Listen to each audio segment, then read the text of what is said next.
ನಾ Prashanth being strong fitness club. So ಇವತ್ತು ನಿಮ್ಗೆ ಬೆಂಚ್ 5 ಟಚ್ ನಿಮ್ಗೆ ಬೆಂಚ್ ಬಗ್ಗೆ ಹೇಳ್ತೀನಿ. ಏನಪ್ಪಾ ಅಂದ್ರ ಫಸ್ಟ್ ಎಲ್ಲರೂ ಸುಮ್ ಡೈರೆಕ್ಟ್ ಆಗಿ ಬೆಂಚ್ ಮಾಡ್ತಾರೆ, ಬಟ್ ಅದ್ರೊಳಗೆ ಯಾವ ಟಚ್ ಆಗ್ತಾವ ಅನ್ನೋದು ಬಾಡಿ ಪಾರ್ಟ್ಸ್ ಬಹಳ ಇಂಪಾರ್ಟೆಂಟ್. ಅದು ಒಂದೊಂದಾಗ ಹೇಳ್ತೀನಿ ನೋಡ್ರಿ. ಯಾರು ಫಸ್ಟ್ ಟಚ್ ನಿಮ್ ಫುಟ್ ಟಚ್ ಇರ್ಬೇಕು, ಎರಡು ಕರೆಕ್ಟ್ ಆಗಿ ಫುಲ್ ಟಚ್ ಇರ್ಬೇಕು. ಇದು ಫಸ್ಟ್ ಟಚ್. ಸೆಕೆಂಡ್ ಟಚ್ ಬಂತು ನಿಮ್ ಗ್ಲೂಟ್ಸ್, ಈ ಪಾರ್ಟ್ ಟಚ್ ಇರ್ಬೇಕು ಸೆಕೆಂಡ್, ಇದು full.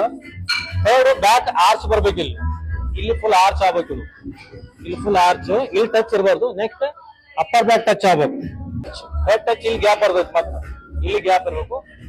Fifth one last touch ನಿಮ್ ಗ್ರಿಪ್.